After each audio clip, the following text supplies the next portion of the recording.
तुम्ही असं कन्सेप्ट ऐकला आहे कधी, डायरेक्ट आणि इनडायरेक्ट टॅक्स? ऐकलं आहे कधी? आता बघा, एखाद्या व्यक्तीला विचारलं की तुम्ही टॅक्स भरला का कधी, तुम्ही किती टॅक्स भरला आहे का? तुम्ही म्हणाल नाही, बरोबर आहे. तुम्ही किती टॅक्स दिला आहे का गव्हर्नमेंटला? तुमच्या पॉकेटमधनं गव्हर्नमेंटला कधीतरी टॅक्सचा 1 रुपया तरी मिळाला आहे का? तर नॉर्मली हजारातले 999 दोघं नाहीच म्हणतात. आणि समजा एखादा व्यक्ती आहे, तो रोजच्या व्यवहारामध्ये सकाळी उठल्यानंतर आंघोळ करतो, ब्रश करतो, तुम्ही जी टूथपेस्ट घेता, तुम्ही जो सोप घेता, मग तुम्ही चहा बिस्किट खात असाल, बरोबर आहे. तुम्ही चहा पावडर घेता, साखर घेता, जे कंटेंट तुमच्या सकाळच्या उठल्यानंतर 1 तासावर तुम्ही यूज करता, तुम्हाला माहिती आहे का त्याच्यावर जी एस टी लागतो? तो जी एस टी तुम्ही दिला आहे, तुम्हाला जी जाणीव आहे? नाही. तुम्ही ज्या व्यापाऱ्याकडनं काय काय परचेस केलं असेल सांगा मला.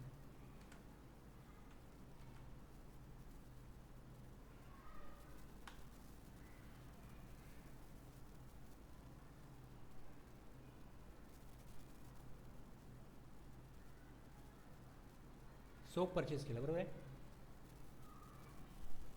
दुसरं, तुम्ही ब्रश करता म्हणजे तुम्ही ते टूथपेस्ट, ओके, टूथपेस्ट एक तुम्ही परचेस केली असेल, बिस्किट, टी, बरोबर आहे.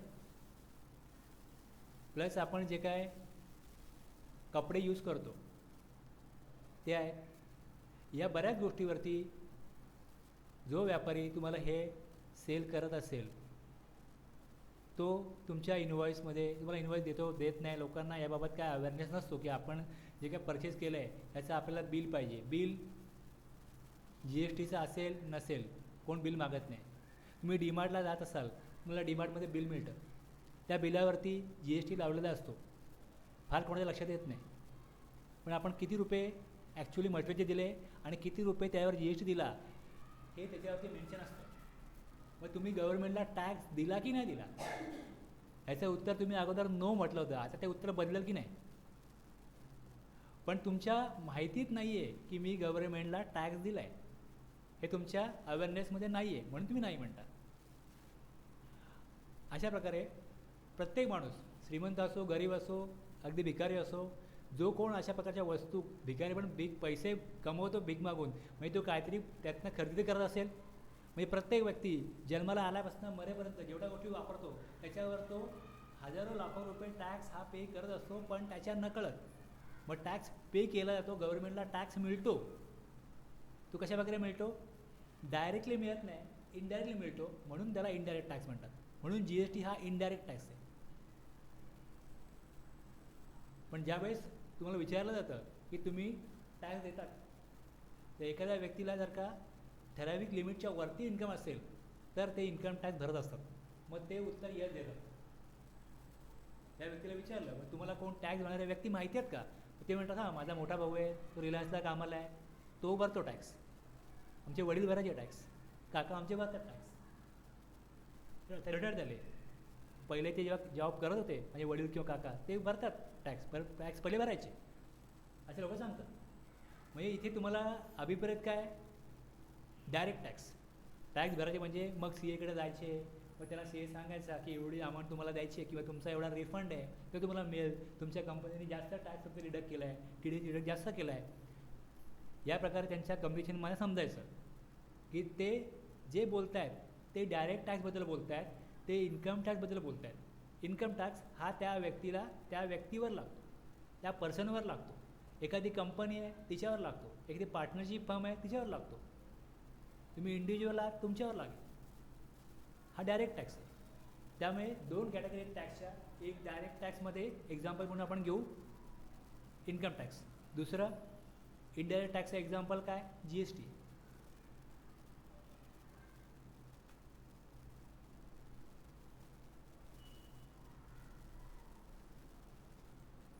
आता टॅक्स घेण्याचा उद्देश काय गव्हर्नमेंटचा?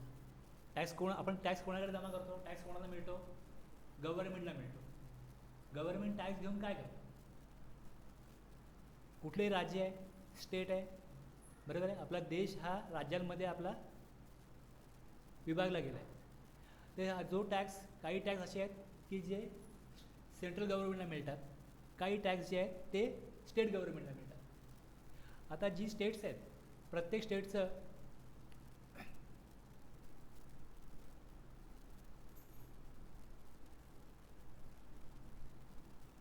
एक जबाबदारी आहे की लोकांच्या कल्याणाकरता काही योजना आखायच्या, स्टेट गव्हर्नमेंट असो किंवा सेंट्रल गव्हर्नमेंट असो. मग कुठल्याही योजना राबवायच्या असतील त्याकरता काय पाहिजे? पैसा पाहिजे. मग गव्हर्नमेंट कुठला बिझनेस करतं का? पैसे कुठे मिळणार? म्हणजे जर लोकांकडनं काय कॉन्ट्रीब्युशन घेतलं तरच पैसे मिळणार. लोकांकडनं जर का पैसे घेतलं, आता लोक काय पुढे येणार नाहीत की आमच्याकडे डोनेशन घ्या, आम्ही खूप पैसे कमवतो, आमच्याकडे चांगल्या प्रकारे पैशाची उत्पन्नाची साधनं आहेत, तर घ्या, कल्याण करा तुम्ही देशाचं, पैसे घ्या, असं कोण पुढे येऊन देईल का? देणार नाही.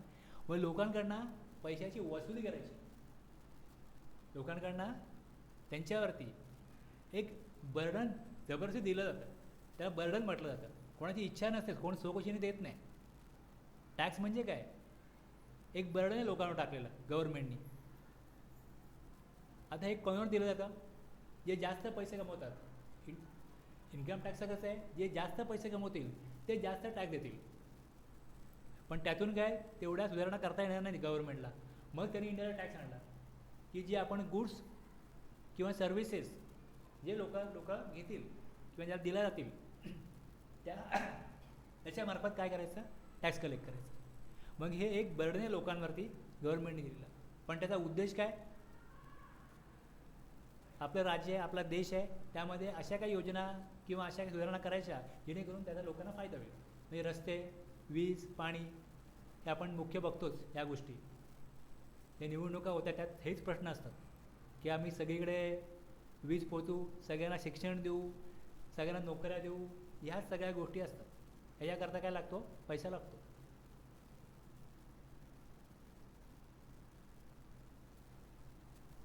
A tax may be defined as a pecuniary burden laid upon individual or property owners to support the government.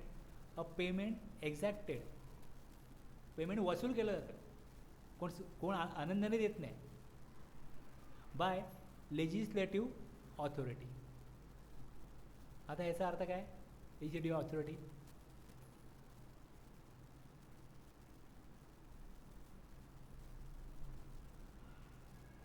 आपली राज्यघटना आहे. या राज्यघटना म्हणजे काय? कॉन्स्टिट्यूशन ऑफ इंडिया, बरोबर आहे. राज्यघटनेने जेव्हा आपल्याला इंग्रजांनी राज्य दिलं आपल्या ताब्यामध्ये की हा देश हा तुमचा आहे, बरोबर आहे. कधी? कुठल्या वर्षी? बरोबर आहे. राज्यघटना कधी आपल्या अस्तित्वात आली?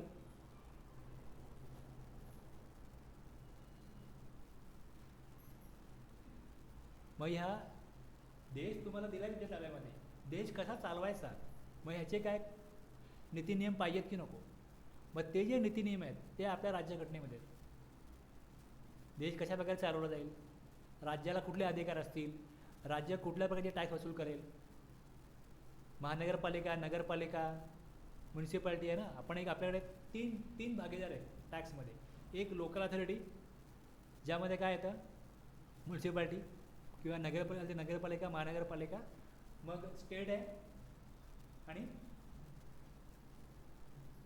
देश आपला सेंट्रल गव्हर्नमेंट. मग ह्या तिन्ही गव्हर्नमेंटनी कुठल्या प्रकारची कामं करायची.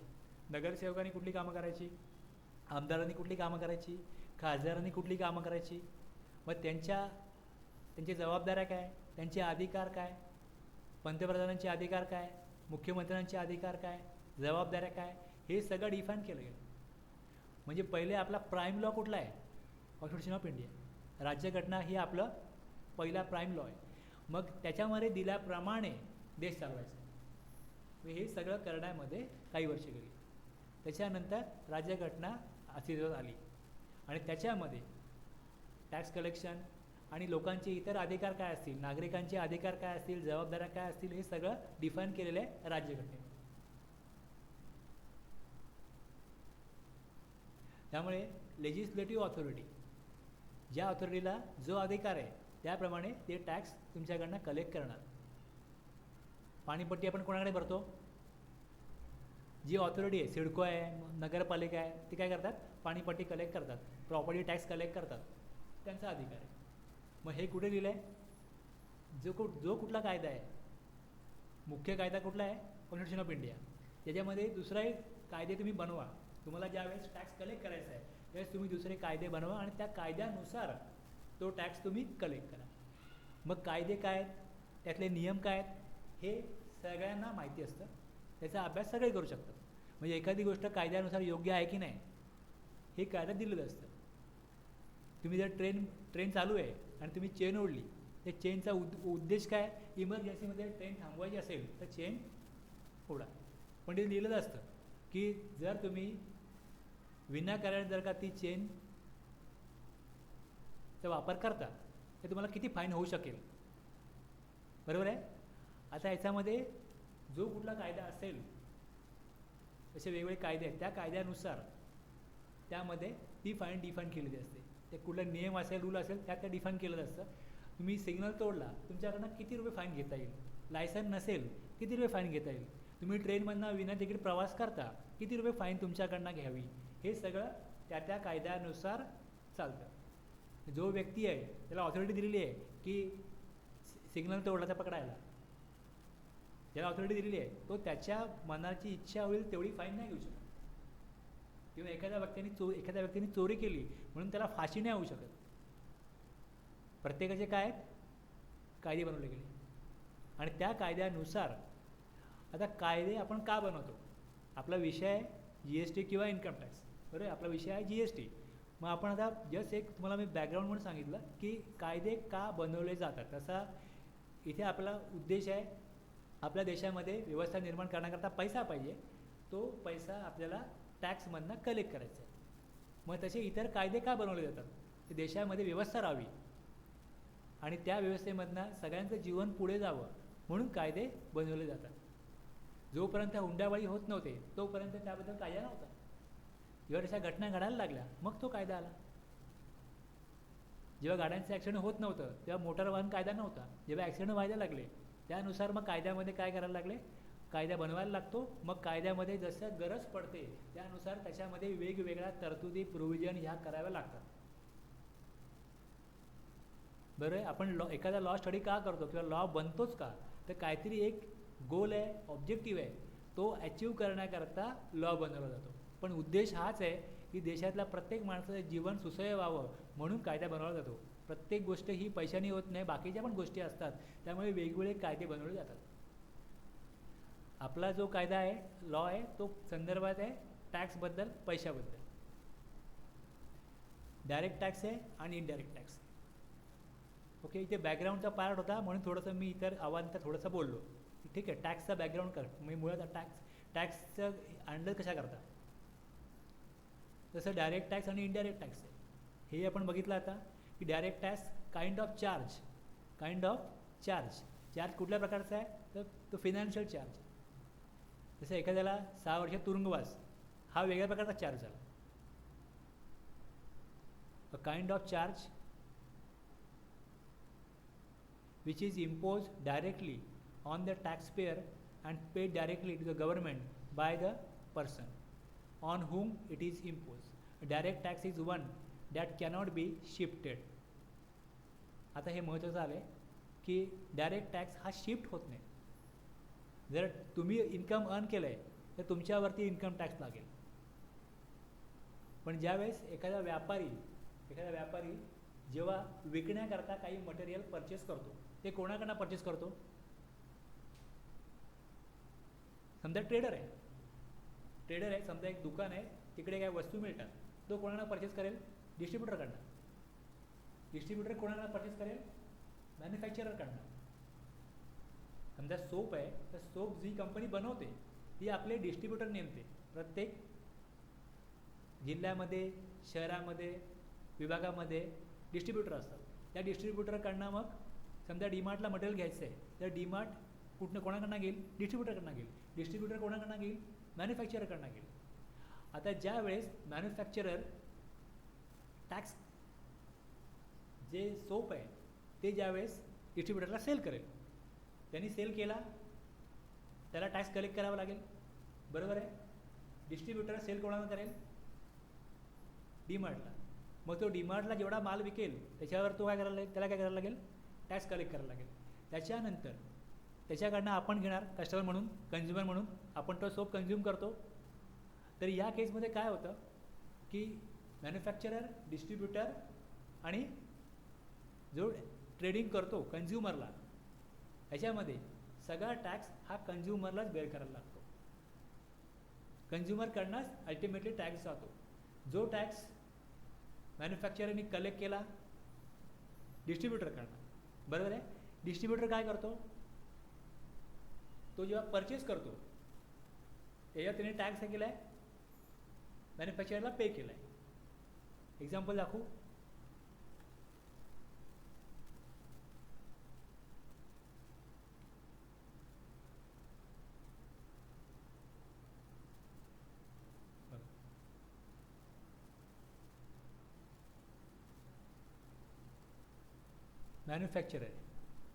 मॅन्युफॅक्चररनी 1,000 रुपयाचं मटेरियल जेव्हा तो विकेल, सपोज त्याच्यावर त्याला 100 रुपये, सपोज 10% टॅक्स असेल तर 1,100 रुपये घेईल. मटेरियल केवढ्याचं आहे? 1,000चं. टॅक्स किती आहे? 100 रुपये.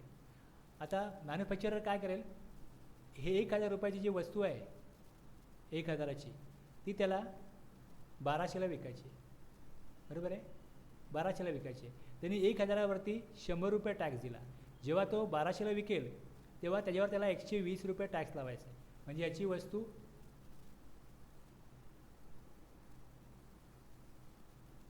किती रुपये होईल? 1,320 होईल.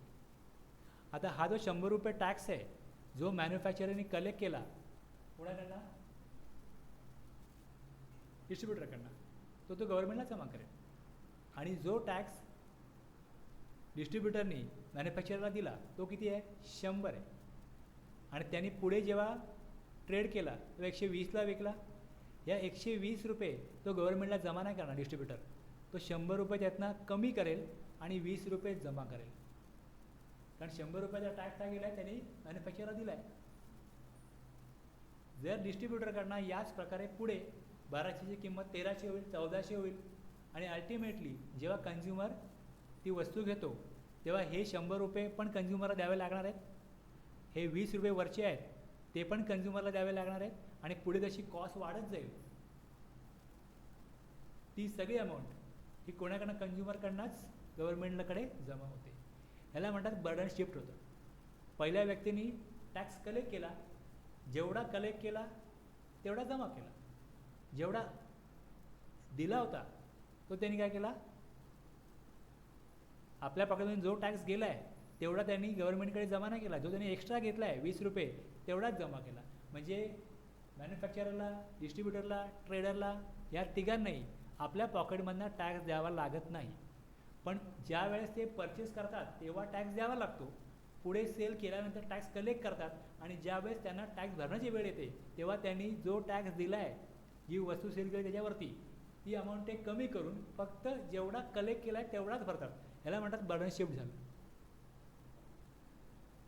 बर्डन शिफ्ट झालं. मी जेवढा माझा एक्स्ट्रा अमाऊंट आहे त्याच्यावरती मी काय करेन, टॅक्स तेवढाच जमा करेन. पुढे जसं ही चेन पुढे अजून वाढत जाईल. हे 1,000 आहे, 1,100 झाले, मग पुढे ही 1,200ला वस्तू घेतली, मग तो पुढचा व्यक्ती 1,300ला घेईल, विकेल. चौथ्याला मग मला ते 1,400ला वस्तू मला पडणार आहे. म्हणजे मी 1,400 प्लस 10% टॅक्स मी जर कन्झ्युमर असेल तर मी याच्या 1,540 रुपयाला ही वस्तू परचेस करणार आहे. बाकी मला तर मात्र टॅक्स जो काय मी दिला आहे कुठल्याही प्रकारे मला कोणाकडनं टॅक्सची अमाऊंट मिळणार नाही. म्हणजे अल्टिमेटली बर्डन बेअर कोणी केलं? टॅक्स बेअर कोणी केला? कन्झ्युमरनी केला. आणि एवढा टॅक्स भरल्यानंतर पण कन्झ्युमरला कळतं का की आपण टॅक्स भरला? पहिल्या लेवलला 100 रुपये, दुसऱ्या लेवलला 20 रुपये, तिसऱ्या लेवलला 30, अजून तो या प्रकारे लेवल वाढत जाते. तो टॅक्स ती पुढे वाढत जातो आणि तो शिफ्ट होत जातो, शिफ्ट होऊन येणार कुठं तो? कन्झ्युमरवरती येणार. इनडायरेक्ट टॅक्स जो कमोडिटी किंवा गुड्स कन्झ्युम करतो किंवा जो सर्व्हिस कन्झ्युम करतो तोच भरतो. जे सर्व्हिस प्रोव्हायडर आहेत किंवा जे गुड्स प्रोव्हायडर आहेत त्यांना फक्त टॅक्स शिफ्ट करायचा असतो. ते ॲक्च्युली आपल्या पॉकेटमधून टॅक्स गव्हर्नमेंटला देत नाही. आता ठीक आहे, तुम्ही म्हणाल की मग हे सगळं चालते प्रोसेस, याच्यामध्ये इनवॉइस बनवा, मग डॉक्युमेंट प्रिपेअर करा, मग CA कडे पाठवा, मग जी लोक इनवॉइस बनवतात त्यांना पेमेंट करा, जे काम करतात टॅक्स त्यांना पेमेंट करा. हा खर्च तर व्यापाऱ्यांचा होतो ना, तो खर्च त्यांना करायला लागतो. ते बिझनेसचा भाग आहे. तुम्ही रेकॉर्ड मेंटेन करणं, रेकॉर्ड बनवणं, डॉक्युमेंट बनवणं, जे गव्हर्नमेंटचे कायदे आहेत इन्कम टॅक्स किंवा GST किंवा अजून कस्टम असेल त्यामध्ये डॉक्युमेंट त्यांच्या गरजेप्रमाणे बनवणं, त्यांच्या फॉर्मॅटप्रमाणे प्रिपेअर करणं, त्यांच्याकडे पोचवणं आणि मग आवश्यक तो टॅक्स गव्हर्नमेंटकडे जमा करणं, ह्याचा जो खर्च होतो it's a part of business. तो त्या बिझनेसला बेअर करावा लागतो, पण त्यांच्या पॉकेटमधनं टॅक्स जात नाही. Okay.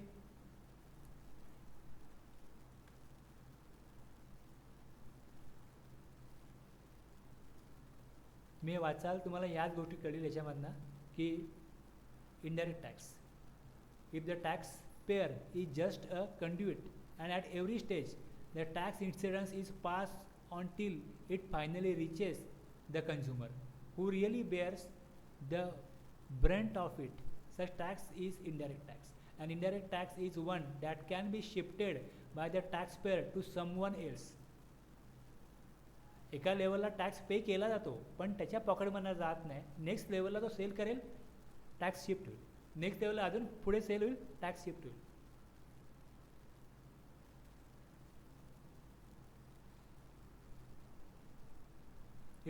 Its incidence is borne by the consumers who ultimately consume the product or the service, while the immediate liability to pay the tax may fall upon another person such as a manufacturer. Immediately manufacturer pay करतो, or provider of service or seller of goods, also called consumption taxes. They are regressive in nature.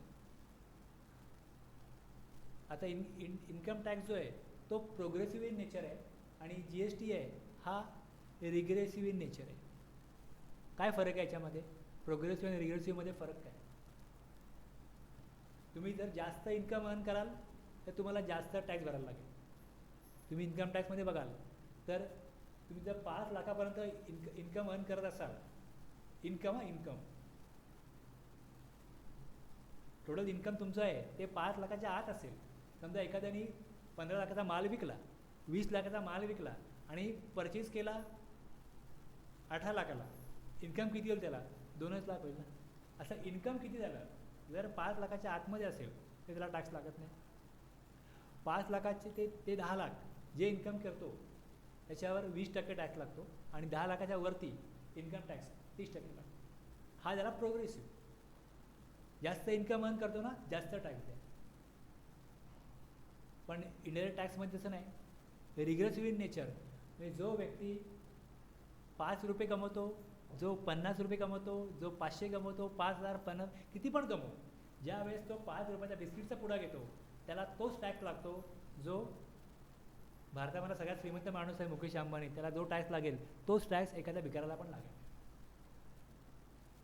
रिग्रेसिव्ह in nature. इथे बघितलं जात नाही की त्या माणसाची income earning capacity किती आहे, त्या माणसाची कुवत किती आहे. बस तो ते प्रॉडक्ट घेईल, त्यात त्याला जो टॅक्स रेट आहे त्याप्रमाणे त्याच्याकडनं टॅक्स जमा करून घेतला जाईल. Regressive in nature. Because they are not based on the principle of ability to pay. All the consumers, including the economically challenged, bear the brunt of the indirect taxes equally. Indirect taxes are levied on consumption, expenditure, privilege or right, but not on income or property. Indirect tax कशावर लागतो हे दिले. Earlier, a number of indirect taxes were levied in India, namely excise duty. GSTच्या अगोदर काय होतं? Excise duty. Excise duty manufacturing किंवा production केलं तर त्यावर लावला जायचं. कस्टम ड्युटी आजही आहे. जेव्हा तुम्ही दुसऱ्या देशामधनं भारतामध्ये काही वस्तू विकत घेता म्हणजे इम्पोर्ट करता त्यावेळेस कशा ड्युटी लागते. Service tax, central sale tax, value added tax VAT, entry tax. दुसऱ्या राज्यामधनं समजा गुजरातमधनं महाराष्ट्रामध्ये जर का मटेरियल आलं, गुड्स आले, तर मग त्या वाहनाला एंट्री टॅक्स द्यायला लागायचा. महाराष्ट्रामधनं गुजरातला माल पाठवला तर जेव्हा तुम्ही स्टेट चेंज करा हातं चेंज करता एंट्री टॅक्स द्यायला लागतो. तसं ऑक्ट्राय, LBT. जर मुंबईमध्ये एंट्री करायची आहे कुठल्याही व्हेकलला त्यांना LBT होता, local body tax. Local body tax. Purchase tax. जर तुम्ही महाराष्ट्रामधनं समजा मधून महाराष्ट्रामध्ये परचेस कराल तर पूर्वी परचेस टॅक्स लागायचा. विकाल तर तुम्हाला सेल टॅक्स, आणि जर परचेस कराल दुसऱ्या राज्यामधनं, आपल्याच राज्यामधनं परचेस केलं तर परचेस टॅक्स नाही, पण दुसऱ्या राज्यामधनं परचेस केलं तर परचेस टॅक्स. अशा प्रकारचे आपण काय दुसरे कायदे होते त्यामध्ये टॅक्स लागायचे.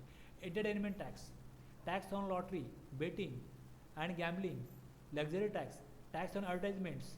असे वेगवेगळ्या कायद्यानुसार वेगवेगळ्या कारणासाठी वेगवेगळे टॅक्स होते.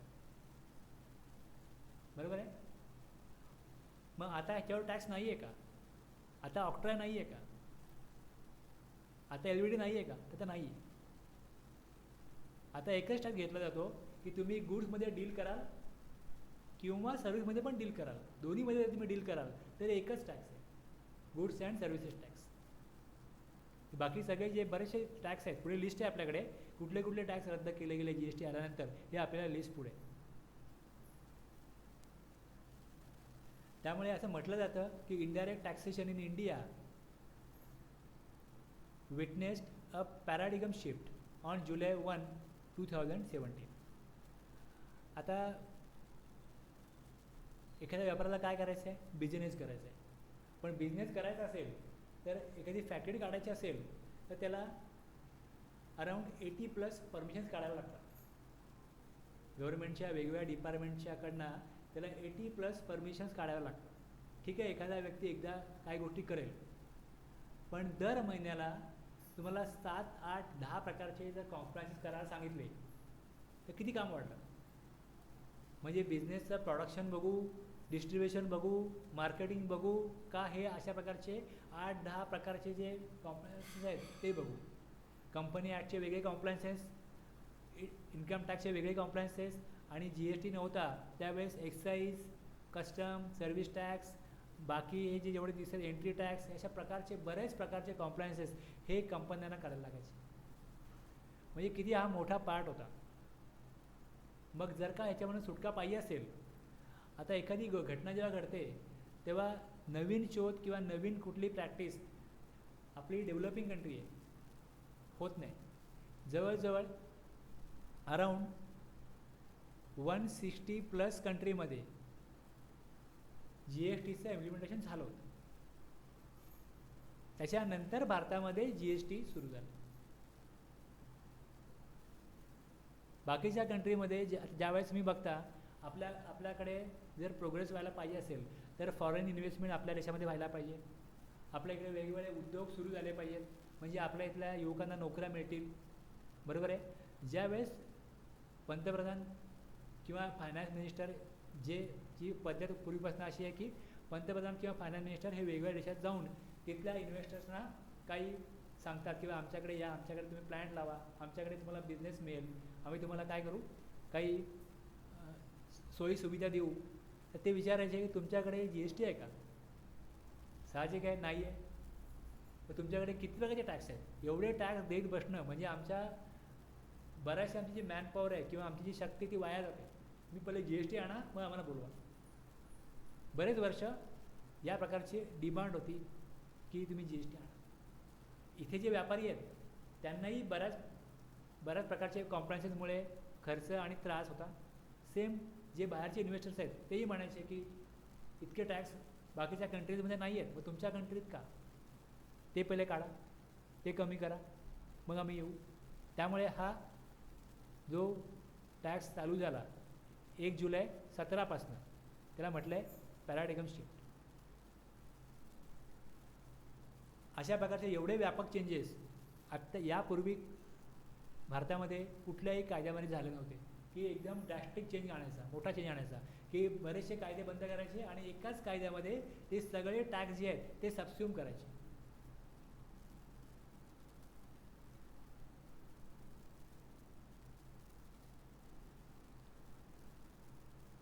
Indirect tax regime wherein a large number of central and state indirect taxes were amalgamated into a single tax, goods and services tax.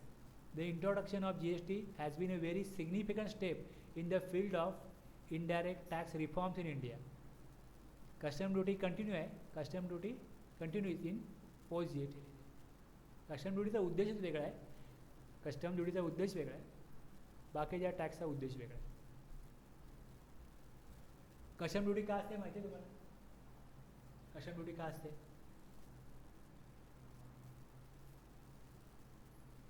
Suppose तुमच्याकडे एक लॅपटॉप मिळत असेल किंवा मोबाईल फोन मिळत असेल 30,000ला, ओके.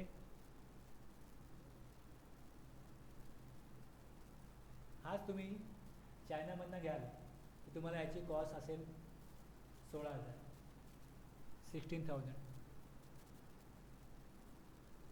ओके. जसं आता आपण ऑनलाईन काही परचेस करतो, लगेच तुमच्या घरी येतं. जर तुम्हाला असं ॲक्सेस दिला की तुम्ही ऑनलाईन नाही घेऊ शकत, पण तुम्ही ऑर्डर करू शकता आणि तुम्ही मागवू शकता आणि तुम्हाला मग कुठल्या ना कुठल्या प्रकारे मिळेल ते. तुम्ही 16,000चा लॅपटॉप घ्याल का 30,000चा लॅपटॉप घ्याल जो भारतामध्ये मिळतो त्याच कंपनीचा?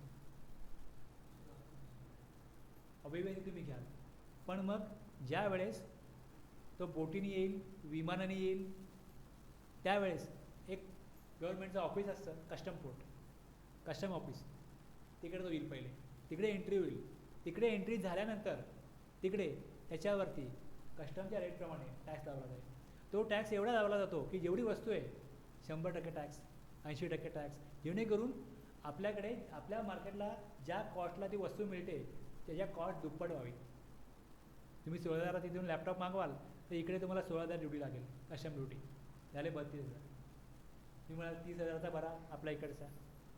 म्हणजे जे त्या कंट्रीचं जे मार्केट आहे, कुठलीही कंट्री, ते क्रॅश होऊ नये म्हणून प्रत्येक कंट्री काय करते, त्यांच्याकडे GST पहिल्यापासून आहे, आपल्या अगोदरपासून आहे, पण कस्टम ड्युटी ठेवण्याचा उद्देश काय? कंट्रोल करायचा कॉस्ट. अदरवाईज देशामधला कोण घेणारच नाही. मग अशा प्रकारे जे त्यांचं कंट्री मार्केट आहे ते कोलॅप्स होऊ नये म्हणून कस्टम ड्युटी असते. त्यामुळे ती बंद होणार नाही, ती कंटिन्यू राहणार. म्हणून दिलं आहे custom duty continues in post GST rate.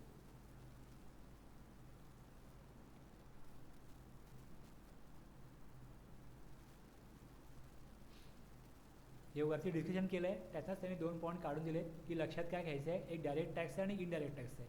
The person paying the tax to the government directly bears the incidence of the tax, and indirect tax, the person paying the tax on the government collects the same from the ultimate consumer. Incidence of tax is shifted to the other person, progressive in nature, regressive in nature. All the consumers equally bear the burden irrespective of their ability to pay. Progressive income टॅक्समध्ये असं नाही, त्याची ability to पे किती आहे बघितलं जातं. त्यामुळे जास्त अर्निंग करतो, जास्त टॅक्स पे करतो, जास्त टक्केवारीने टॅक्स पे करतो. पण GSTमध्ये सगळ्यांना एकाच टक्क्याने टॅक्स द्यायला लागतं. ज्या प्रकारे तुम्ही सर्व्हिस घ्याल किंवा तुम्ही गुड्स घ्याल तुम्हाला सेम रेटने टॅक्स द्यायला लागतो. तुम्ही मोबाईल बघाल तर मोबाईल भंगारवाल्याकडे पण असतो, इवन भिकाऱ्याकडे पण असतो मोबाईल. तो जेव्हा रिचार्ज करतो तेव्हा त्याला त्याच कॉस्टला रिचार्ज पडतो जो एखाद्या श्रीमंत माणसाला पडेल. इंडिरेक्ट टॅक्समध्ये बघितलं जात नाही की ॲबिलिटी टू पे कसं आहे किंवा तो माणूस किती कष्टाने पैसे कमवतो किंवा किती सहज कमवतो हे बघितलं जात नाही. Burden of tax borne by the person himself, burden of tax shifted to another person, indirect tax. ह्या मुख्य गोष्टी आहेत की ज्या बाकी आपण जेवढं काय वरती बोललो ते सगळं सोडून दिलं. मुख्य मुद्दे एवढे आहेत, तेवढे लक्षात तुमच्या आले तर बस, बाकी ठीक आहे. थोडं तुमचं अटेन्शन घ्यावं म्हणून मी काय गोष्टी एक्स्ट्रा बोललो असेल, पण हे 2-4 पॉईंट आहेत ते तुमच्या लक्षामध्ये प्रॉपरली आले पाहिजेत. तुम्ही ह्या गोष्टी ज्या आहेत त्या तुम्ही नोट डाऊन करू शकता की यातनं तुम्हाला कन्क्लुजन काय आहे. त्या 2 प्रकारचे टॅक्स आहेत मी नोट केलं, डायरेक्ट टॅक्स, इनडायरेक्ट टॅक्स. आणि मग डायरेक्ट टॅक्समध्ये काय येतं हे 2-2 पॉईंट दिलेत, तुम्ही एवढे नोट केले ओके. मला वाटतं की आपण आजच्या क्लासमध्ये काय शिकलो, तर बाकी जस्ट तुमचं बॅकग्राऊंड होण्यासाठी किंवा तुमची एक फ्रिक्वेन्सी बनण्यासाठी टॅक्स शिकण्याच्या दृष्टिकोनातनं मी काय गोष्टी बोलतो आहे. पण नोट डाऊन करणार काय एवढ्याच गोष्टी आहेत की 2 प्रकारची कॅटेगरी आहेत टॅक्सच्या, आणि एक डायरेक्ट टॅक्स आहे, इनडायरेक्ट टॅक्स आहे. रिग्रेसिव्ह, प्रोग्रेसिव्ह, बर्डन शिफ्टिंग वगैरे होणार नाही बस, म्हणून त्यांनी खास 2 चार्ट बनवलेत आणि खाली या प्रकारे पिक्चर दिले. ओके, इनडायरेक्ट टॅक्सेस हे 2 आहेत. Direct tax example income tax. Features, आता फीचर्समध्ये पॉझिटिव्ह गोष्टी पण असतील, निगेटिव्ह गोष्टी पण. वैशिष्ट्य काय आहेत त्याची? इम्पॉर्टंट सोर्स ऑफ रेव्हेन्यू, गव्हर्नमेंटचा हेच इन्कम आहे, गव्हर्नमेंटना ह्यातनंच पैसे मिळतात. Important source of revenue. The indirect tax are major source of tax revenue for government worldwide and continue to grow as more countries move to consumption oriented tax regime. In India, indirect tax contributes more than 50% of the total tax revenues of central and state government. Tax on commodities and services. Tax and commodities and services. तुम्हाला आठवत आहे की आपल्याकडे income tax आपण पहिल्यापासून ऐकत आलो आहे. तुम्ही जेव्हापासून कॉलेजला वगैरे असाल तुम्ही ऐकलं असेल इन्कम टॅक्सबद्दल. पण सर्व्हिस टॅक्स जो आहे, मला माहिती आहे कधी आला सर्व्हिस टॅक्स?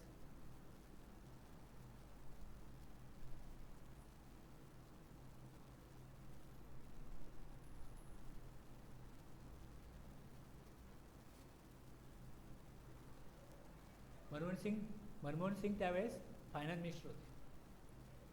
त्यावेळेस आपल्याकडे पूर्वी सर्व्हिस टॅक्स नव्हता. सर्व्हिस टॅक्स फक्त 3 सर्व्हिसेसवरती सर्व्हिस टॅक्स लावला आहे. जे डेव्हलप कंट्रीमध्ये होतं ना ते आपल्याकडे होतं. 1990 नंतर आपल्याकडे कम्प्युटरायझेशन वगैरे सुरू झालं, म्हणजे कम्प्युटर यायला सुरुवात झाली आणि पुढच्या गोष्टी ज्या आहेत त्या चेंज व्हायला लागल्या. चाळीमध्ये बिल्डिंग व्हायला लागल्या, म्हणजे एक वेगळ्या प्रकारची डेव्हलपमेंट चालू झाली. बिल्डिंग आल्या, मग तिकडे मध्यमवर्गीय लोकांची मुलं आहेत ती IT सेक्टरमध्ये कामाला लागले, त्यांना चांगले पगार मिळायला लागले. इंजिनिअरिंग फील्ड पण डेव्हलप झालं. बऱ्याचशा गोष्टी अशा आहेत की लोकांना शहरामध्ये चांगल्या प्रकारे इन्कम व्हायला लागलं आणि चाळ संस्कृती आहे ती हळूहळू कमी होत गेली, बिल्डिंग व्हायला लागल्या. तुम्ही बघितलं असेल थोडंफार तरी. त्यानंतर मग जे अभ्यासक असतात काही लोक, ते गव्हर्नमेंटला ॲडवायझर असतात, म्हणजे ते गव्हर्नमेंटला सांगतात की तुम्ही आता सर्व्हिस टॅक्स आणा, तुम्हाला काय डेव्हलपमेंट करायचं पैसा पाहिजे ना, सर्व्हिस टॅक्स आणा. बाकीच्या कंट्रीमध्ये सर्व्हिस टॅक्स कलेक्शन फार मोठ्या प्रमाणात आहे. तुमच्याकडे काय? पहिल्या फेजमध्ये तुम्ही एक्साईज ड्युटी आणली तर पहिल्या फेजमध्ये काय, ज्यावेळेस एखादी कंट्री डेव्हलप होत असते त्यांच्याकडे काही साधने नसतात. भारत तर काय होता, शेतीप्रधान देश होता, म्हणजे बाकीच्या गोष्टी आपल्याकडे नाही आहेत. आपण दुसऱ्या कंट्रीमधून काय करायचो, इम्पोर्ट. मग हळूहळू आपल्याकडे वेगवेगळ्या मशिनरी बनल्या, मशिनरी बनवणारे लोक तयार झाले, मशिनरी बनवायला लागले, त्या मशिनरी देश वापरायला लागला, म्हणजे आपल्याकडे एक्साईज ड्युटी जे इतर लोक घेत होते ते आपल्याकडे यायला लागले. सेल टॅक्स त्यातनं झाला. पुढे जाऊन आता तुम्ही तुमच्या मशिनरी बनवल्या, तुम्ही डेव्हलपमेंट केली, लोकांना नोकऱ्या मिळाल्या, व्यापार उद्योग बरीच आला. आता लोकांकडे गरजेहून जास्त पैसा आला, म्हणून लोक ब्युटी पार्लरमध्ये बायका जायला लागल्या, बरोबर आहे. घराला इंटेरियर करायला लागले. पहिले घर बनवणं हीच मोठी गोष्ट होती, आता घर बनवून ते पॉश करणं, इंटेरियर करणं, ह्या सगळ्या सर्व्हिसेसमधल्या गोष्टी आहेत. म्हणजे एक जो वर्ग आहे देशामधला, एक ठराविक ग्रुप आहे, त्याच्याकडे जास्त पैसा येतो आहे, त्यांच्यावर तुम्ही सर्व्हिस टॅक्स त्यांच्याकडनं घ्या. पहिले टेलिफोन असणं ही पण मोठी गोष्ट होती. म्हणजे एखाद्या चाळीमध्ये एखाद्या तिकडे टेलिफोन आला तर तो माणूस श्रीमंत मानला जायचा. चांगलं घर करायचा, टेलिफोन घ्यायचा, तो माणूस श्रीमंत मानला जायचा. आता प्रत्येक आपण मोबाईल बघतो, तसा पूर्वी काळ नव्हता. मग त्या काळामध्ये सर्व्हिस टॅक्स आपल्या कंट्रीमध्ये घेतला जात नव्हता. मग 3 सर्व्हिसवर टेलिफोन, आणि आणखीन जनरल इन्शुरन्स आणि ब्रोकरेज, शेअर ब्रोकरेज किंवा असा कुठला ब्रोकरेज, त्याच्यावरती काय आलं पहिले सर्व्हिस टॅक्स आला. आणि मग दरवर्षी फार कोणी त्याच्यावरती ऑब्जेक्शन घेतलं नाही, ठीक आहे आपल्या जीवनावरती काय परिणाम होणार नाही ह्या सर्व्हिस टॅक्समुळे. हळूहळू गव्हर्नमेंटनी दरवर्षी 3चे 5, 5चे 10 असं करत करत पुढच्या 7-8 वर्षामध्ये हळूहळू बऱ्याच गोष्टींवरती सर्व्हिस टॅक्स लावला. त्यानंतर म्हणजे गव्हर्नमेंटनी सर्व्हिस टॅक्सचा कायदाच बनवला नव्हता, वेगळ्या कायद्याच्या आधारे त्यांनी सर्व्हिस टॅक्स इम्प्लिमेंट केला. त्यानंतर त्यांनी सर्व्हिस टॅक्सचा वेगळा कायदा बनवायचा म्हणून त्यांचा प्रस्ताव होता. पण त्याच्यानंतर GST इतर कंट्रीमध्ये आहे, तो आता आपल्या कंट्रीमध्ये आणा. तुम्ही सर्व्हिस टॅक्स थोड्या प्रमाणात लावला आहे, सर्व्हिस टॅक्स आणण्यापेक्षा काय करा, तुम्ही गुड्स अँड सर्व्हिस टॅक्सच आणा. अशा प्रकारे जे अभ्यासक किंवा अशा प्रकारचे गव्हर्नमेंटचे ॲडवायझर असतात त्यांनी गव्हर्नमेंटला सांगितलं की तुम्ही GST आणा. त्यामुळे पहिले जो सोर्स होता गव्हर्नमेंटचा इनडायरेक्ट टॅक्सचा, त्यामध्ये सर्व्हिस टॅक्समध्ये भर पडली. ओके. सेकंड याच्यामध्ये tax on commodities and services,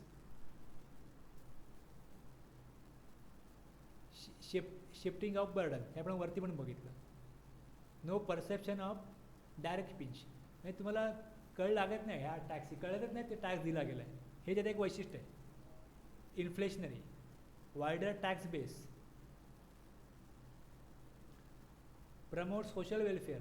आता प्रमोट सोशल वेलफेअर काय, तर तंबाखू, टोबॅको प्रॉडक्ट किंवा अशा ज्या वस्तू आहेत याच्यावरती, अल्कोहोल प्रॉडक्ट याच्यावर जास्त मोठ्या प्रमाणात टॅक्स लावला जातो. याचा सोशल वेलफेअर कुठला होतो गव्हर्नमेंटला माहिती, पण फीचर दिलं याचं. आपण ज्या प्रकारे बघितलं लॉकडाऊनमध्ये ज्या प्रकारे दहावी दुकानं उघड्या म्हणून लोक सांगत होते, सोशल वेलफेअर कुठला याच्यामध्ये, तर त्याच्याकडनं टॅक्स मिळतो, गव्हर्नमेंटला मोठा रेव्हेन्यू मिळतो आणि मग तो त्यातनं आम्ही सोशल वेलफेअर करतो. रिग्रेसिव्ह इन नेचर, ही फीचर्स आहेत. ठीक आहे. आता तो विषय मी थोडा घेतला था 2 वाक्यांपूर्वी, तो विषय हा घ्यायचा आहे मला. In the year 2000 prime minister mooted to concept of GST. 94ला काय आलं, सर्व्हिस टॅक्स. आणि हळू 5-6 वर्षामध्ये आपण सर्व्हिस टॅक्स लोकांमध्ये त्यांनी रुजवलं. आता तुम्ही किती इथे सर्व्हिस त्यामध्ये ॲड करा, आता लोक नाही बोलणार नाही, आता काय हरकत नाही आपल्याला, तर आपण गुड्स अँड सर्व्हिसेस टॅक्सेस आणू. अशाच प्रकारे पुढच्या स्टेप घेतल्या गेल्या. Prime minister mooted and concept of GST, set of a committee to design a goods and services tax model for the country. In 2003, the central government formed a task force on fiscal responsibility and budget management, which in 2004 strongly recommended fully integrated GST on national basis. Fully integrated GST on national basis. चायनामध्ये GST आहे तो central level, जसं आपण income tax बघतो ना त्याच प्रकारे तिकडे GST, central government GST collect करते. अशा प्रकारचं तुम्ही GST कलेक्ट करा असं कमिटीने शिफारस केली.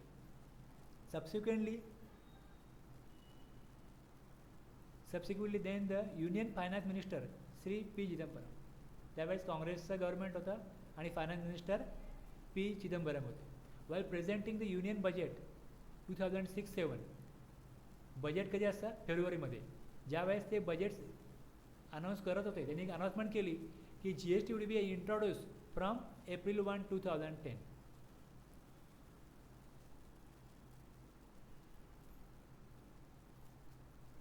GST missed several deadlines and continued to be shrouded by the clouds of uncertainty. GSTला अनेक डेट दिल्या गेल्या पुढच्या काळामध्ये, पण ते सगळे मुहूर्त चुकले GSTचे आणि मग 2070पर्यंत आपल्याला वाट बघायला लागली. त्यांनी प्लॅन योजना आखली होती 2010ला इम्प्लिमेंट करायची, पण तसं काय होऊ शकलं नाही.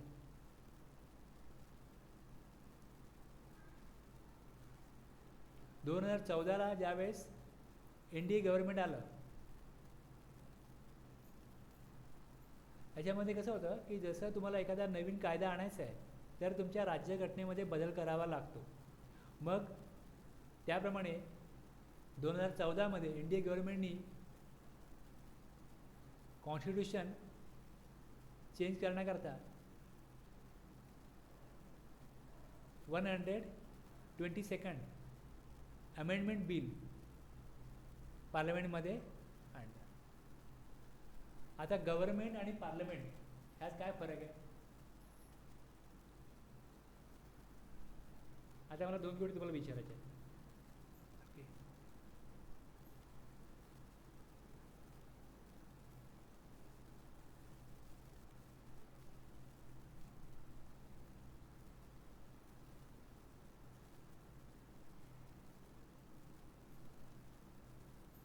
एक गव्हर्नमेंट आणि दुसरं पार्लमेंट आणि एक बिल आणि दुसरं ॲक्ट, ह्याच्यामध्ये काय फरक आहे?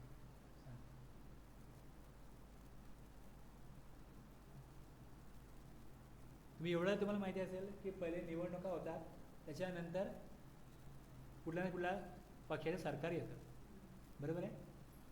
आता सेंट्रल गव्हर्नमेंटची जेव्हा बघाल तर 543 लोक खासदार होतात आणि आपण मॅजिक फिगर वगैरे ऐकतो न्यूजमध्ये 272, बरोबर आहे ना. हे ज्या पक्षाचे असतील त्या पक्षाचं गव्हर्नमेंट आणि 543 लोक आहेत ते मिळून बनते ती पार्लमेंट. सत्ताधारी आणि विरोधक मिळून 543 आहेत, पण त्याच्यामध्ये ज्या पक्षाचे किंवा ज्या आघाडीचे जास्त उमेदवार निवडून येतील त्यांचं काय येणार आहे? गव्हर्नमेंट. म्हणजे देश कोण चालवणार? देशाचं ॲडमिनिस्ट्रेशन आणि डिसिजन कोण घेणार? ज्यांचं गव्हर्नमेंट आहे ते. आणि गव्हर्नमेंट जे काय निर्णय घेते ते ॲज पर कॉन्स्टिट्यूशन घेते, त्याच्यावर लक्ष ठेवणं, ते आपल्या जबाबदाऱ्या प्रॉपर त्यांनी पाडाव्यात म्हणून त्यांच्यावरती बर्डन आणणं, हे कोणाचं काम आहे? विरोधी पक्षाचं. म्हणजे हे पार्लमेंटमध्ये 543 लोक बसतात आणि 543 लोकांनी डायरेक्टली आणि इनडायरेक्टली देश चालवायचा आहे. पण निर्णय आणि जबाबदारी कोण घेणार? ज्यांचं गव्हर्नमेंट आहे ते. त्यांनी एखादा निर्णय त्यांना घ्यायचा आहे तर ते निर्णय पार्लमेंटमध्ये सांगणार की अशा प्रकारे आम्ही निर्णय घेतो आहे. मग त्याच्यावरती जे काय सूचना किंवा आक्षेप विरोधी पक्षाच्या लोकांचे असतील ते आपले आक्षेप आणि सूचना विरोध लोक असेल तो व्यक्त करणार. त्यानुसार तुम्हाला उद्देश काय असला पाहिजे की देश चांगल्या प्रकारे चालला पाहिजे. 135 करोड जनतेचं जे जीवन आहे ते कोणाच्या हातामध्ये? 543 लोकांमध्ये. मग त्यांनी असे निर्णय घेतले पाहिजे की त्यांना फायदा होईल. मग चुकीच्या गोष्टी काय होत असतील किंवा चुकून किंवा कळत नकळत काही असे कायदे किंवा त्याच्या तरतुदी बनत असतील त्याचा कोणाला नुकसान होऊ शकेल, त्रास होऊ शकेल, त्याच्यावरती आक्षेप घेणं आणि मग सूचना करणं हे काम कोणाचं असतं? विरोधी पक्षाचं असतं. आणि सहज त्यांनी जेव्हा गव्हर्नमेंट मानत नाही तेव्हा मग आंदोलन, रस्त्यावरती येणं वगैरे ह्या गोष्टी आपण पुढे जाऊन बघतो.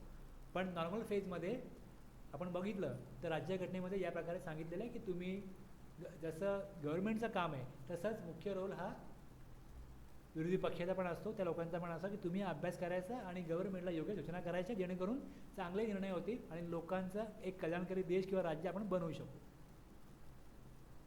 बरोबर आहे. आता ज्या वेळेस GST तुम्हाला आणायचं आहे त्यावेळेस GSTचा टॅक्स देश स्तरावरती घ्यायचा आहे का राज्य स्तरावरती घ्यायचं आहे? एक मॉडेल असतं की ज्याच्यामध्ये सर्व टॅक्स जो आहे, तुम्हाला सांगतो मी, एक मिनिट खाली आहे,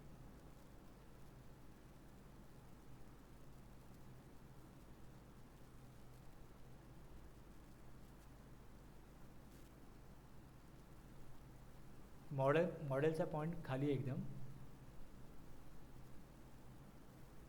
हे बघा, GST मॉडेल.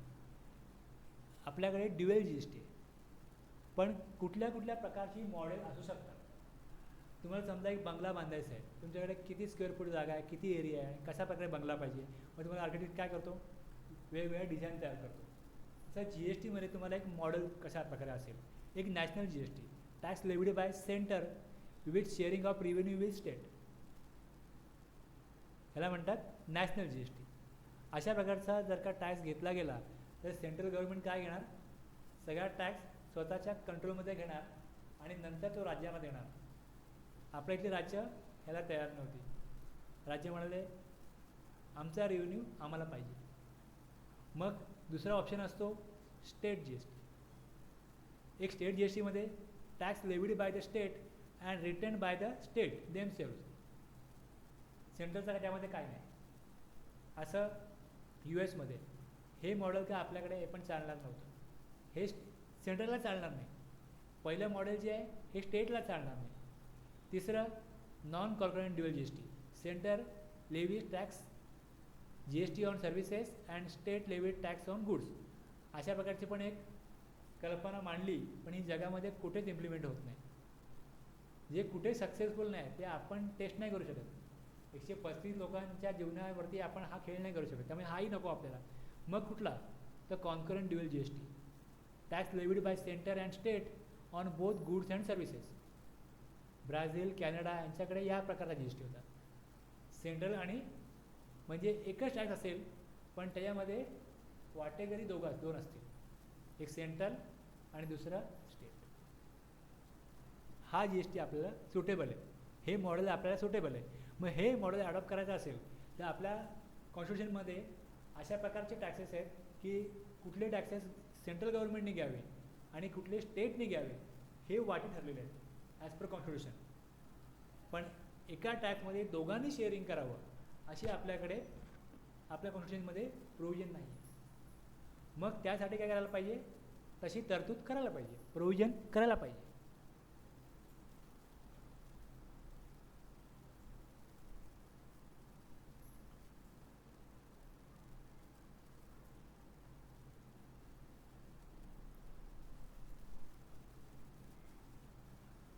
पार्लमेंट आणि गव्हर्नमेंट यातला फरक कळला. तसं बिल आणि ॲक्ट. पहिल्यांदा एकदा कायदा बनला का मग देशभर सगळ्यांना तो कायदा लागू होतो. पण कायदा बनण्यापूर्वी त्यातल्या ज्या तरतुदी आहेत, जोपर्यंत तो मंजूर होत नाही कायदा, मंजूर झाला का कायदा मंजूर होण्यापूर्वी ते विधेयक, मराठीत आणि इंग्लिशमध्ये बिल, बरोबर आहे, ते बिल तिथे त्यांनी पहिले गव्हर्नमेंटमध्ये प्रेझेंट केलं. पार्लमेंटमध्ये बिल प्रेझेंट केलं. गव्हर्नमेंट प्रेझेंट करता पार्लमेंटमध्ये. त्यांच्याकडे मेजॉरिटी असते. एक लोकसभा आहे, दुसरं राज्यसभा आहे. लोकसभेमध्ये मेजॉरिटी असते, राज्यसभेमध्ये सगळ्या राज्याचे प्रतिनिधी असतात. पण पार्लमेंट म्हटलं तर त्याच्यामध्ये पण 2 हाऊसेस आहेत पार्लमेंटची. एक लोकसभा आणि एक राज्यसभा. लोकसभेमध्ये जे खासदार असतात त्यांना जनता निवडून देते आणि राज्यसभेमध्ये आपण ज्यांना निवडून दिलं आहे ते त्यांना निवडतात. समजलं ना? बरं, माहिती आहे ना, ऐकून माहिती आहे ना राज्यसभा लोकसभा ऐकलं आहे ना? तिकडे प्रत्येक राज्याचे प्रतिनिधी असतात. त्यामुळे राज्यसभेमध्ये मेजॉरिटी, ज्यांची मेजॉरिटी लोकसभेत आहे त्यांची बहुतेक वेळा नसतेच. आणि ती नसणं हे चांगलं आहे, कारण की सगळ्या राज्यांना काय पाहिजे हे बोलण्याचा एक चॉईस मिळतो. आणि मग त्यांचे काय आक्षेप असतील ते सेंट्रल गव्हर्नमेंटनी त्याला त्यांच्या आक्षेपाप्रमाणे त्यांना उत्तर द्यावं, त्यांचे आक्षेप दूर करावे आणि मग सर्वांमध्ये देशाकरता एक कायदा करावा. म्हणजे हुकुमशाही करता येत नाही. जर दोन्हीकडे सदस्य सेंट्रल गव्हर्नमेंट ज्यांचं लोकसभेमध्ये बहुमत आहे त्याचं बहुमत राज्यसभेत पण असेल तर मग ते कुठल्याही प्रकारचे कसेही कायदे करू शकतात आणि देश मग हुकुमशाहीकडे जाऊ शकतो. त्यामुळे दोन्ही हाऊसेसमध्ये ते कायदे मंजूर झाल्यानंतर, ते बिल मंजूर झाल्यानंतर त्याचं कायद्यामध्ये रूपांतर होतं, त्याचा ॲक्ट बनतो. मग इकडे जेव्हा मग दिलेलं आहे की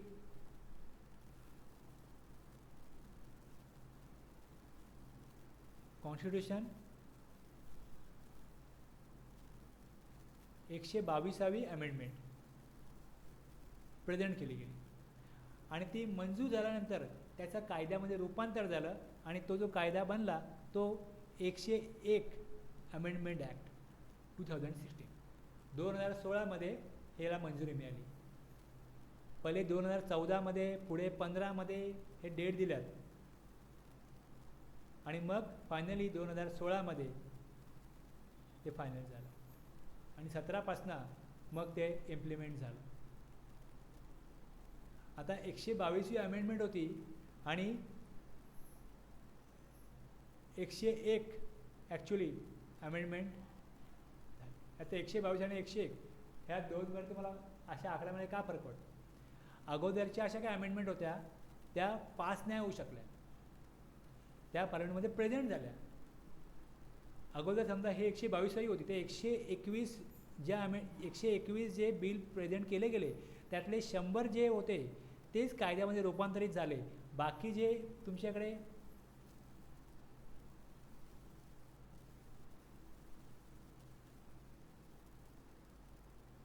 एकवीस आहेत ते लोकसभेमध्ये पास झाले, राज्यसभेमध्ये नामंजूर झाले. ते बिल काय झालं? लॅप्स झालं. त्याचे कायद्यामध्ये रूपांतर होऊ शकलं नाही. आणि हा 122वा होता. हे जे बिल होतं GSTचं, हे 122 नंबरचं बिल होतं, हे मंजूर झालं. मग अशा प्रकारे अगोदर 100 अमेंडमेंट झालेल्या होत्या, ही 101वी अमेंडमेंट होती कॉन्स्टिट्यूशनमध्ये.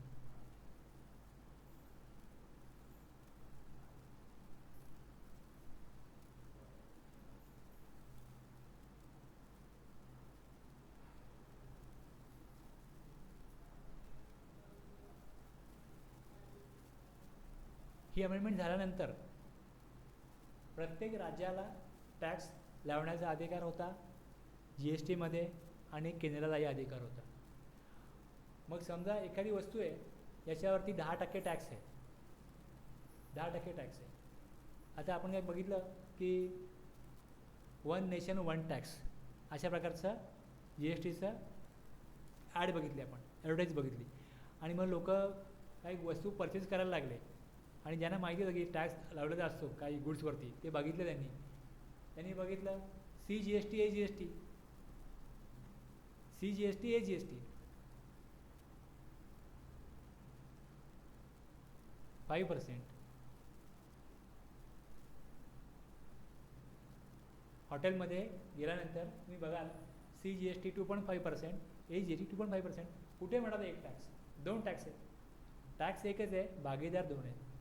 तुमच्याकरता, आमच्याकरता, कन्झ्युमरकरता 5% टॅक्स आहे, पण दोघांत भागीदार आहे म्हणून तो अशा प्रकारे दिला जातो.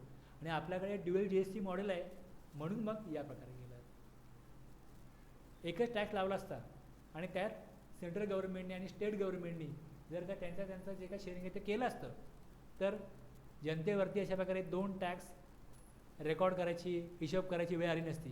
पण स्टेट गव्हर्नमेंटचं आणि सेंट्रल गव्हर्नमेंटचं एकमेकांशी काय पटत नाही, त्यामुळे त्यांनी सांगितलं आम्हाला नको असा कायदा. हा असा कायदाच नव्हता.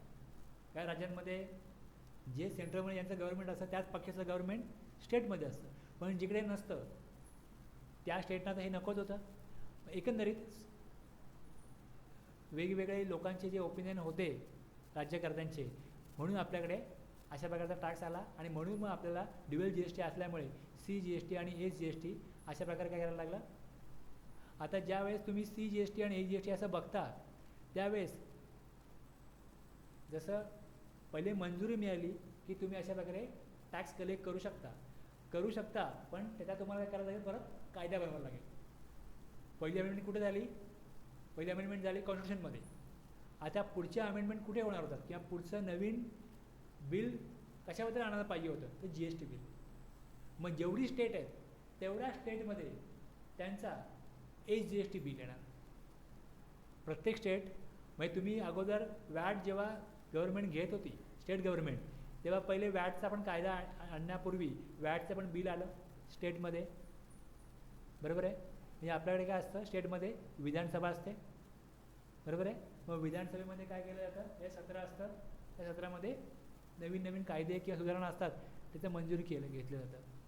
तसंच प्रत्येक राज्याला त्यांच्या GST ॲक्टसाठी, मग आता महाराष्ट्र आहे तर Maharashtra goods and services act असं आहे. एस म्हणजे state.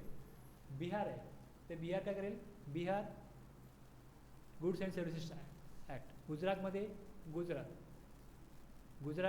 Goods and services tax act बनवेल. प्रत्येकाने अशा प्रकारे आपापली बिलं आपापल्या विधानसभेमध्ये प्रेझेंट करायची आणि तो कायदा मंजूर करून घ्यायचा. म्हणजे जेवढी राज्य होती तेवढ्या राज्यांनी हे सगळं करायचं होतं. म्हणजे एखादा नवीन तुम्हाला बदल करायचा आहे तर किती प्रकारे किती प्रोसेसमधून हे जावं लागतं. म्हणजे पहिली गोष्ट ह्याला मंजुरी आली पाहिजे, कॉन्स्टिट्यूशनमध्ये अशी प्रोव्हिजन पाहिजे, मग कॉन्स्टिट्यूशन चेंज करा. मग राज्यप्रतिनिधी सगळे तयार झाले का ते सगळं झाल्यानंतर जनता पण त्याला रेडी पाहिजे. पहिली गोष्ट जनता रेडी नसेल तर मग जनता आंदोलन करते की आम्हाला हा टॅक्स नको.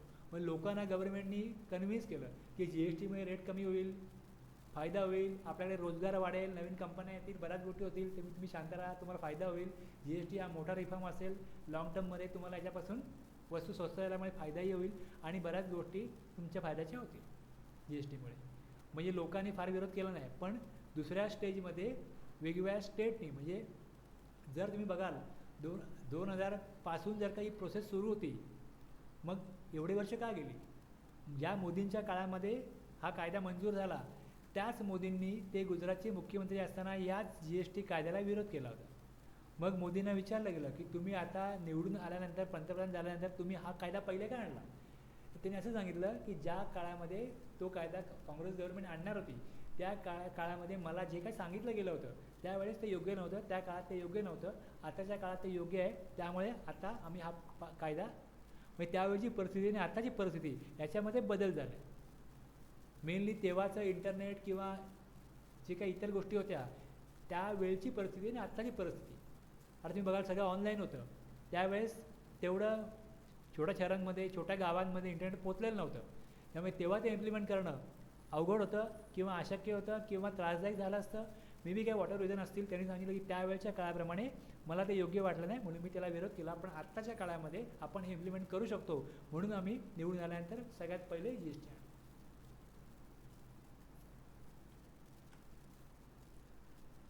आता तुमच्याकडे तुम्ही बघाल तर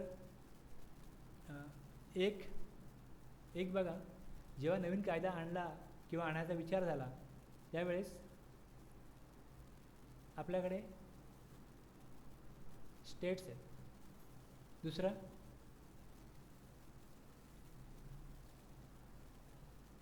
काही मागासलेली स्टेट आहेत, स्पेशल कॅटेगरी स्टेट्स आहेत. आणि तिसरं तुम्ही बघाल तर युनियन टेरिटरीज आहेत.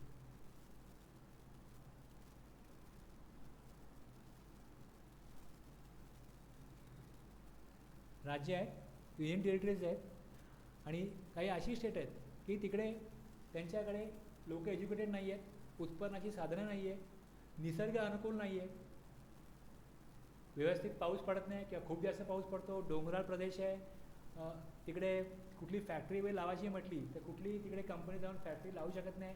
म्हणजे लोकांचं जीवन जे आहे तसं एखाद्या ठिकाणी चांगली प्रकारे जमीन असेल, चांगला पाऊस पडत असेल, चांगले रस्ते बनवून जाऊ शकतात, आसपास मार्केट आहे, तर अशा प्रकारे काही स्टेट असे आहेत की दूर दूरपर्यंत तिकडे निसर्ग अनुकूल नाही आहे. तसं तुम्ही बघायला काश्मीरला बर्फ पडतो, डोंगराळ प्रदेश आहे.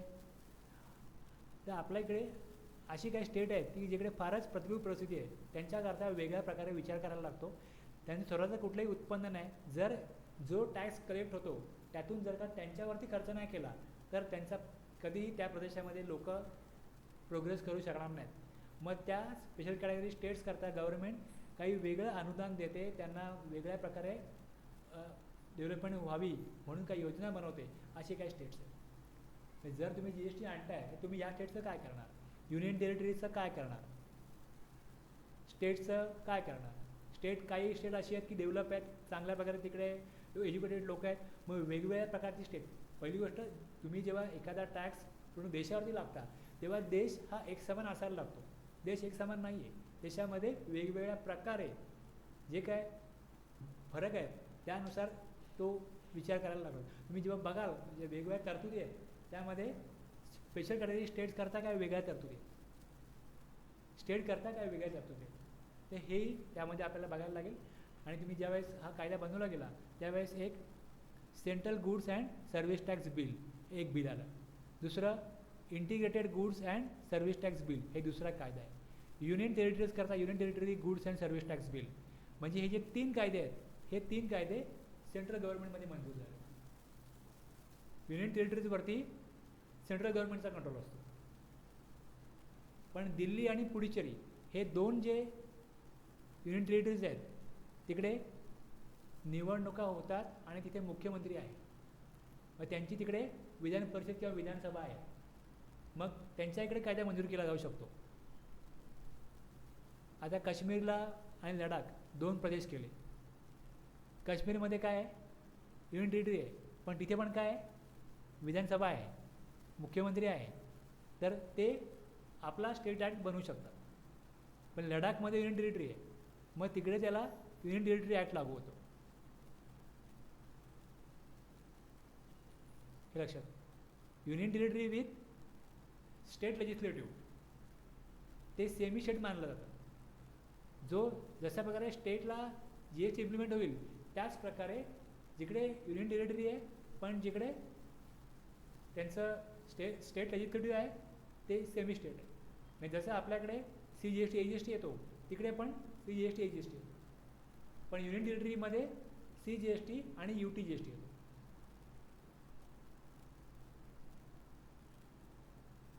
आणखीन एक होतं compensation to state bill 2017. Compensation to state bill 2017. आता कॉम्पेन्सेशनचा अर्थ काय, केव्हा मिळतं कॉम्पेन्सेशन, तुमचा लॉस होईल तेव्हा, बरोबर आहे. आता चांगलं चाललं आहे, वॅट नाही हे चाललं आहे, आम्ही चालवतो आहे.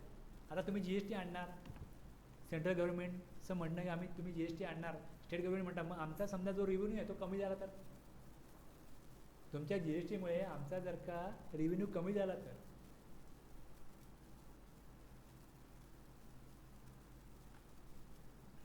जो टॅक्स गोळा होतो तुम्हाला माहिती आहे याच्यामध्ये किती टॅक्स, समजा एक 100 रुपये जेव्हा टॅक्स गोळा होतो या 100 रुपयामधले किती रुपये विकासावरती खर्च होतात. आपण धरून चालूया की भ्रष्टाचार 0% आहे. जेन्युइनली सगळा पैसा जो येतो तो लोकप्रतिनिधी किंवा जे काही मंत्री लोक आहेत किंवा पंतप्रधान धरून चालू आपण ह्या 100मध्ये जेन्युइनली करायचं म्हटलं तर किती रुपये विकासावरती खर्च होऊ शकतील. जेन्युइनली विकास म्हणजे रस्ता होतो आहे, धरण होतं आहे, अशा प्रकारे किती रुपये खर्च होऊ शकतील. 100 रुपये खर्च होत नाहीत कारण की गव्हर्नमेंटचे वेगवेगळे ऑफिसेस आहेत, वेगवेगळे अधिकारी आहेत, त्यांचे पगार आहेत, सेल टॅक्स ऑफिस आहे, मी बघाल पोलीस आहे, मिलिटरी आहे, याच्यावरती आपला 70% खर्च होत असेल तर ॲक्च्युली विकासावरती हा 30%च खर्च होतो.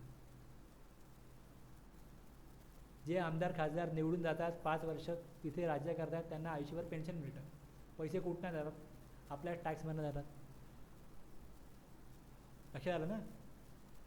आणि ह्या 30%त जर भ्रष्टाचार होत असेल तर ॲक्च्युली विकासावरती पैसा किती टक्के खर्च होतो. जे घोटाळे काँग्रेसच्या काळामध्ये बाहेर आले तर तुम्ही विचार करा की ॲक्च्युली किती खर्च होतो. आता हे जे काय टॅक्स रिफॉर्म्स आहेत किंवा या प्रकारे खरोखर विकासावरती कशा प्रकारे काम केलं जातं हे लोकांना प्रचारामध्ये सांगितलं जाऊ शकत नाही. लोक आपल्याकडे एज्युकेटेड नाही आहेत. म्हणजे एखाद्या व्यक्ती डॉक्टर आहे त्याला डॉक्टरीतलं कळतं, पण खरोखर विकास कशा प्रकारे होतो, काय होतं, किती प्रकारचा पैसा कशा प्रकारे येतो आणि हे ज्याला माहीत नाही तो एज्युकेटेड नाही. इंजिनियर झाला, डॉक्टर झाला किंवा अजून काही झाला तर तो फक्त एक पैसे कमवण्याचा मशीन बनला आहे. तो आपले पैसे कमवतो, आपला बंगला बांधतो, बस आपला फिरतो, आपली गाडी घेतो, झालं. एज्युकेटेड कोण आहे की ज्याला समज आहे, सगळ्या गोष्टी कळतात की देश कसा चालतो, कोण कोणावरती कसा डिपेंड आहे. जेव्हा आपण एखादी गोष्ट करतो तेव्हा त्याचा परिणाम किती घटकांवरती होत असतो हे ज्याला कळतं तो एज्युकेटेड. पण फक्त आपण आपल्या प्रकारे एक मूव करतो आणि आपण आपल्या फायद्यापुरतं ज्यावेळेस करत असतो त्यावेळेस आपण देश म्हणून प्रत्येकजण वेगळा होत असतो, देशाकरता कोणाचा करत असतो. तुम्ही ज्यावेळेस तुमच्या मतलबाकरता एखादी गोष्ट करता तेव्हा देशाच्या विकासामध्ये गाला घालत असता इनडायरेक्टली, डायरेक्टली नाही. पण हे लोकांना कळत नसतं, त्यामुळे विकासावरती निवडणुका होत नाहीत. आणि अशा प्रकारचे जे टॅक्स रिफॉर्म्स आहेत ते आपल्याकडे इम्प्लिमेंट व्हायला खूप वर्ष लागतात.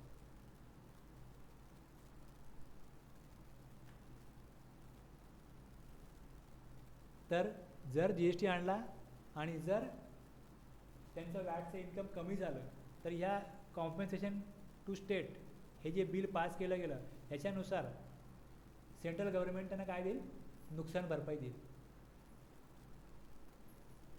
आम्ही तुम्हाला नुकसान भरपाई देऊ असं तोंडी नका बोलू, कायदा करा.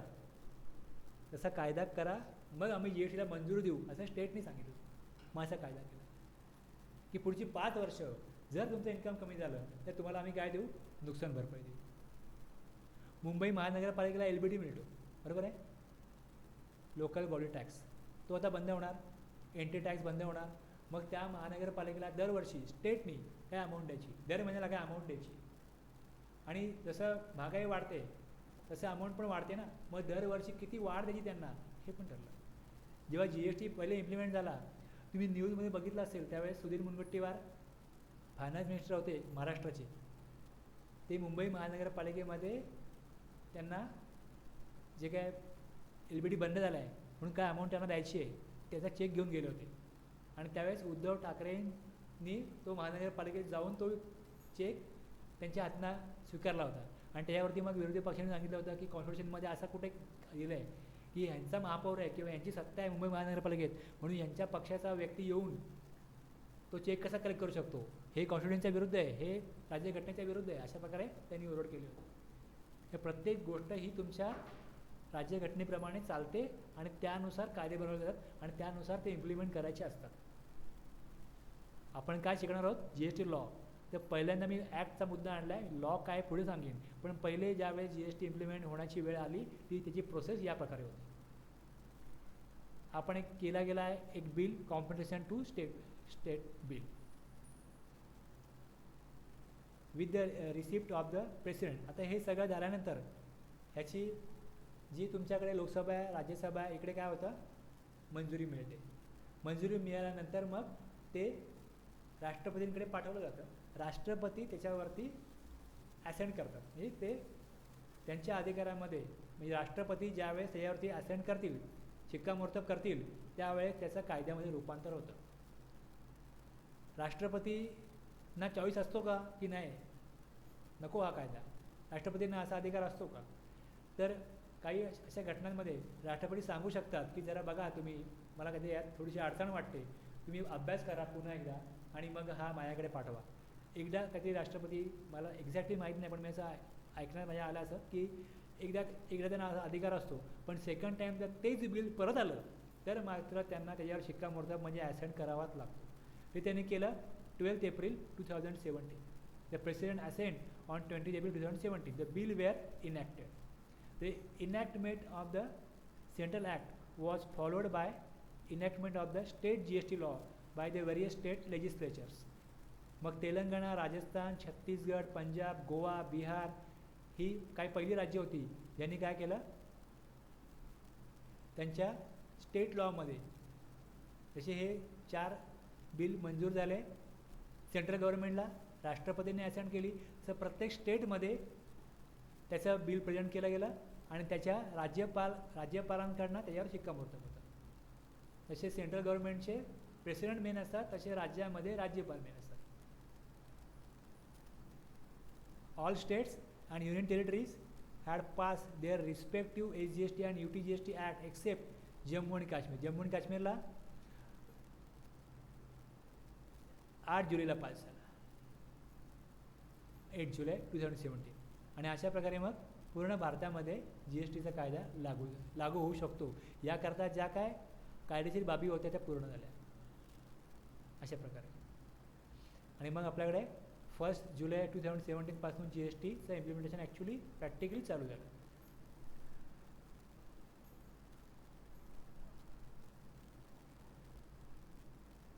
आपण थांबूया इकडे आता. जसे तुम्हाला मी बॅकग्राऊंड दिलं, आता हे जे आपण मटेरियल बघतोय हे तुम्हाला मी जे दाखवतोय ते हे जर तुम्ही इथे गेलात आणि CA इंटरमिजिएट BOS पोर्टल असं सर्च केलं तुम्हाला ही साईट येईल. स्टडी मटेरियल स्टुडंट दिसतं इकडे, किंवा जस्ट तुम्ही एवढं जरी दिलं की CA BOS पोर्टल,